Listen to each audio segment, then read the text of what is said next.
kingdom of heaven is like. Jesus says this a few different times in the New Testament. In fact, he's talking with his disciples, he's talking with leaders, followers, and he says, well, the kingdom of heaven is like, and then he follows it up with a story, a parable, a teaching. And the goal of what he's trying to accomplish with these statements is, well, the kingdom of heaven is like, and then he tells a story that has a truth wrapped in it, a story that reveals truth. And each of these stories that Jesus talks about, in most of them, he says the kingdom of heaven is like. And in some of them, he just unpacks this upside down, laden with grace, opportunity that happens when you allow the kingdom of heaven to thrive here on earth. And so when he says the kingdom of heaven is like, anytime you're reading in the New Testament, you should perk up and listen for a minute if you hadn't been already. In fact, for the next few weeks together, we're going to be looking at verses from the New Testament and the teachings of Jesus where he tells stories and parables and he unpacks this idea of what the kingdom of heaven is like. Now, I know for you and I in our everyday life, sometimes the concept of heaven can be nebulous or far away, and oftentimes we think of it as a spiritual place, or for some people even think of it as a mythological place, when in reality, heaven is the presence of God throughout eternity. And so to be in heaven is to be in God's presence. To experience heaven on earth is to be in the active presence of God, not to be eating the most delicious pizza you've ever had. That's not heaven on earth, that's pizza. But what I mean by that is, yes, is heaven an actual destination? Certainly. And while we're not going to dive into the depth of what is heaven or where does it exist or is it outside of time and space so much in this series, what I want you for the purposes of this conversation, when Jesus is saying the kingdom of heaven is like, he's less talking about, angels and clouds and streets of gold and gates of pearls, and he's more talking about the way that the people that call themselves by my name are organized and treated, my leadership style, my way of dealing as the king of heaven. I'm telling you, this is how my kingdom works. And so many times we think when Jesus says the kingdom of heaven is like, that he's talking about a strategic place in time and space where we will all walk on streets of gold. And more so what he's talking about is the governmental or organizational, grace-laden, upside-down, countercultural way by which he brings hope and love, compassion, and second chances to the world. Now, the reason that this is so important for us as we move forward is the kingdom of heaven is opposite of the kingdom of earth. The kingdoms of earth are focused on what is selfish, what is greedy, what is mine, what can I get, what can I do, how can I grow, and we often get caught up in the myth of fairness. In fact, we've probably all felt something in our lives where we felt like someone got ahead of us or got to the front of the line faster than they deserved. Here we are, we've been working, we've been slaving, we've been coming in early, we've been staying late, and somehow we got passed over for the promotion. Or, I got a raise, but only to find out that because I got a raise, everybody had to get a raise, and it just doesn't seem fair. And they don't seem qualified, it doesn't seem right. How come I'm the only one? And in a moment like this, Jesus would say something to the extent of, the kingdom of heaven is like. And then he would unpack a story to help you and I understand, in some ways, the myth of fairness, and also in some ways what it looks like to be people that are front-loaded with grace. In fact, the problem with this "it's not fair" mentality is for you to examine whether or not something is fair or unfair, you have to have a comparison. And the truth of the matter is that comparison is the fastest way to kill your joy, but grace makes the ground level for everyone. So now I know that for some of you, politically and socially, this conversation might be difficult because of diversity and equity and inclusion needs and all of those sorts of things. And that's not what we're talking about. Even though some of the words that we'll use will sound like buzzwords that the political arenas are using right now, what we're talking about is the difference between me saying I deserve and me saying God's grace is enough. Because the truth of the matter is if I got what I deserved, it wouldn't be very grace-filled.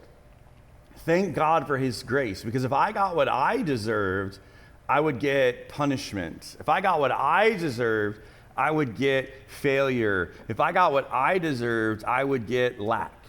But God's grace is sufficient. And so when Jesus says this phrase, the kingdom of heaven is like, in fact, grab your Bibles, go with me. Matthew chapter 20. And he's unpacking this idea of you can't earn grace. And so you can't say, well, it's not fair that God's grace is sufficient for all mankind when I worked so hard to earn it. Grace isn't yours to earn. Grace is something that God freely gives. And so he's trying to teach this lesson to the listener, and perhaps to us today if we'll pay attention, if we'll listen. He says, the kingdom of heaven is like a landowner who went out early in the morning to hire workers for, for his vineyard.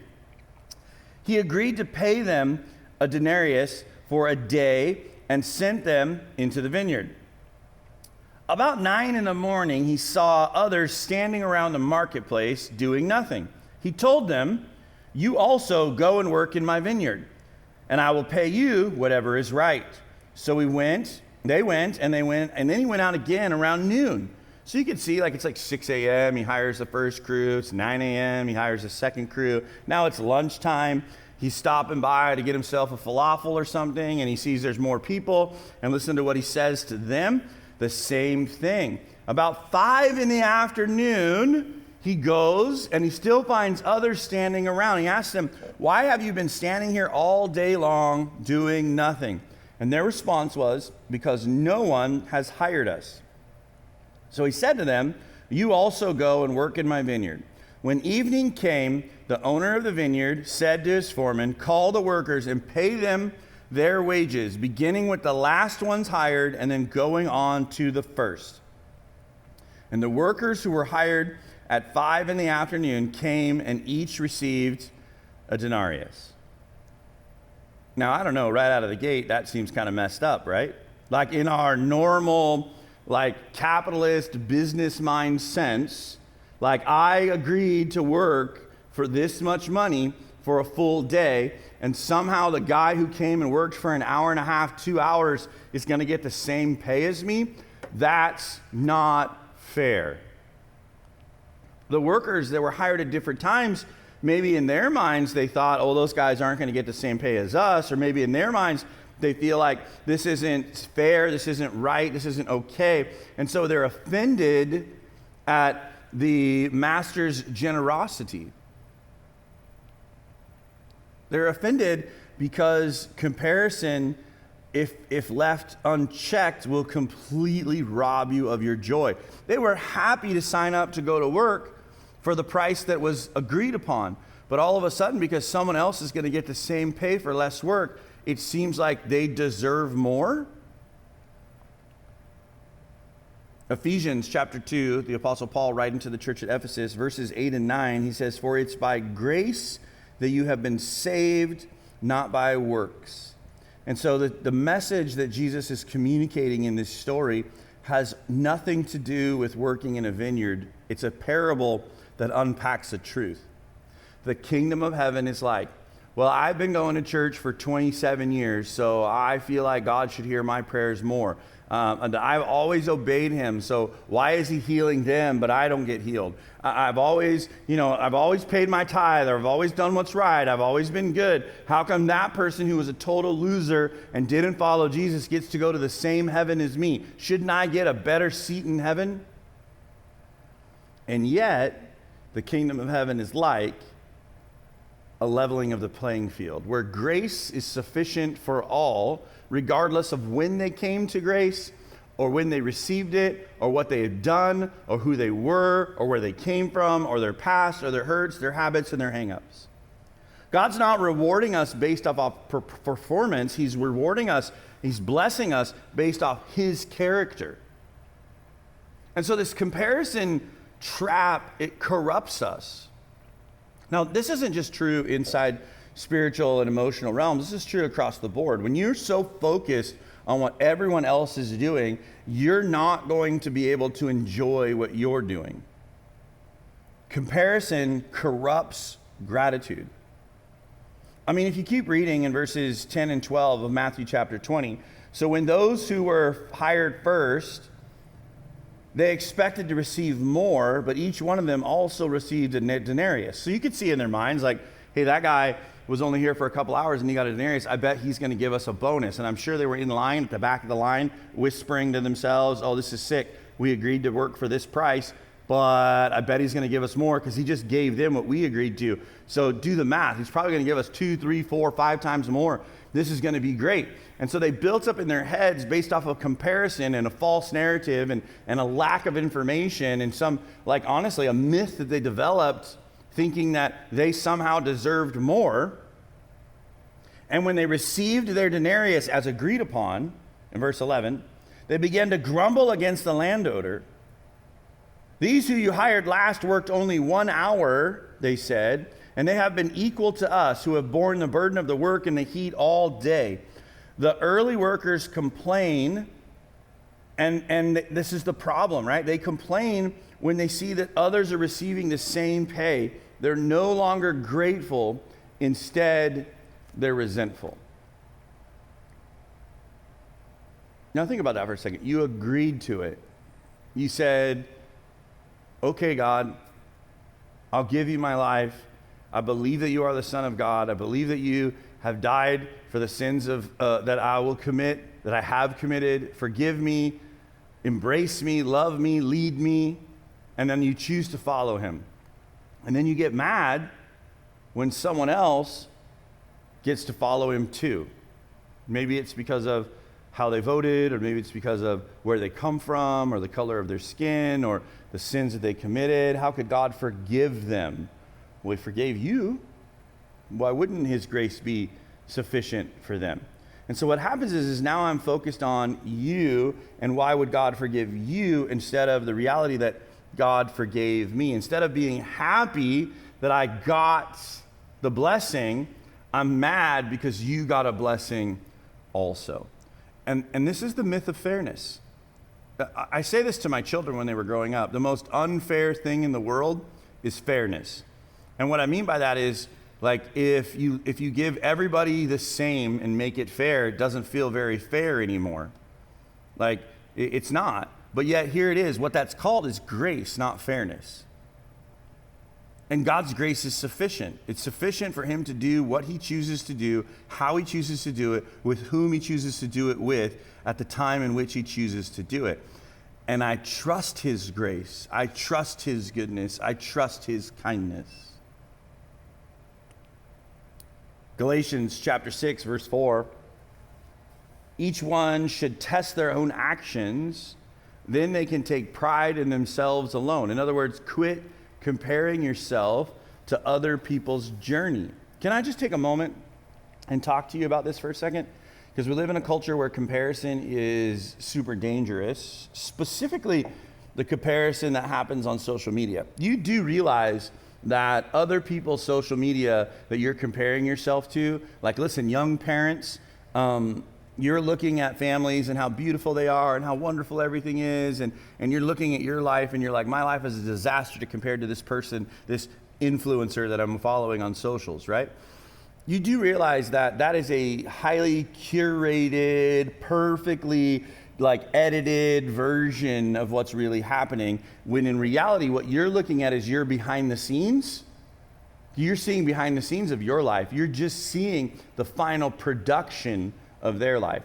And so comparing what's happening behind the scenes in your life to someone's perfectly curated production is only going to make you sad. It's only going to rob you of your joy. Because that's not reality. That's a false narrative. And the same is true when you look at what other people are making in your work environment, or why is it that they have more blessings than me right now? God, it's not fair. I wish we could have a new car. Or God, we want to do those things. Why don't you bless us the way you're blessing them? Listen, you don't know the whole story. You don't know everything that's going on in that family's life. You don't know how they got where they're going. You don't know how much work they did or didn't do. You just know what you see. And sometimes, believe it or not, our eyes lie to us. And our desire for more, and I'll call it what it is, our greed gets us into trouble. Instead of gratitude, greed takes a hold. Well, I deserve more. Well, you don't deserve more. You agreed to exactly that. And what Jesus is communicating in this message of what the kingdom of heaven is like is that grace is sufficient, number one. And then number two is that in the kingdom of heaven, even though it seems very counterintuitive, the last will be first and the first will be last. In other words, if you try to exalt yourself, you'll be demoted. But if you put others in front, if you serve, then you will be the leader. Matthew 20, 13 through 16. The master answers them and he says, I am not being unfair to you, friend. Did you agree to work for a denarius? Take your pay and go. If I want to give 1 denarius to the one that was hired last, the same as you, don't I have the right to do that with my own money? Or are you envious because I am generous? And then Jesus makes this statement. So the last will be first, and the first will be last. So in the parable, the landowner is reminding the employees that, like, I get to do what I want to do. I get to bless people how I want to bless them. In the story, the landowner is Jesus. The kingdom of heaven is like. And Jesus gets to decide how to distribute blessings and grace and understanding and forgiveness and second chances. I mean, I think about it in this sense, like the thief on the cross, right? Thief on the cross, never made sacrifices. We can presuppose that his lifestyle was way outside social norms because he's a thief being put to death for, capital punishment, death on a cross, right? So he never did a first steps class. He never did. He probably didn't pay his tithe. He wasn't very good at attending church. He wasn't on a serve team. He didn't go on a missions trip. He didn't sing the songs and raise his hands during worship. Like all these sorts of things that we would gauge as what makes a Christian a good Christian. And yet God's grace is sufficient for him. Why? Because of this concept. The last will be first, the first will be last. I know that's a hard thing to wrap your head around. It's not so much that because we want to categorize in order. What Jesus is saying in this moment is I don't have to stick to the rules of your society. I can put the last people at the front of the line if I want to. I can distribute grace to anyone who I please. The prophet Isaiah, speaking on behalf of God to the ancient church, Israel, says simply this, Isaiah 55, 8 and 9, my thoughts are way higher than yours. He goes on to say, as far as the east is from the west, so are my thoughts greater than yours. Like, I don't think the way you think. You can't fathom how I think. And that's why my grace is confounding sometimes and confusing for you. Because what you're looking for is a paycheck. And grace isn't a paycheck. Grace is a blessing that Jesus paid for. Maybe you've heard me say this before, but an acronym that will help you understand it and remember it. It's a little corny, but it works, is GRACE stands for God's riches at Christ's expense. That grace makes available to me all the fullness of heaven, and that I didn't actually have to pay for it. That's grace. I didn't earn it, I don't deserve it, and yet I still have access to it. It's God's grace that saves me. It's God's grace that brings me wholeness and health. It's God's grace that is the key to happiness. It's God's grace that is the key to joy. And when I take gratitude as a position of reciprocal action towards God's grace, that's when I get the most out of my blessing. But when I start to compare myself to others and wonder why God's grace is sufficient for them when I don't think they deserve it, that's when I miss out on the blessing, because my eyes are no longer fixed on Jesus. My eyes are no longer fixed on the task at hand, but I'm fixed on someone else's identity, someone else's task, someone else's project. God's grace is sufficient. Does it always make sense? No. But it always makes a way. Grace will always make a way for those who are far away from God to come to God. And yes, they don't deserve it, but neither do I. And yet his grace was sufficient.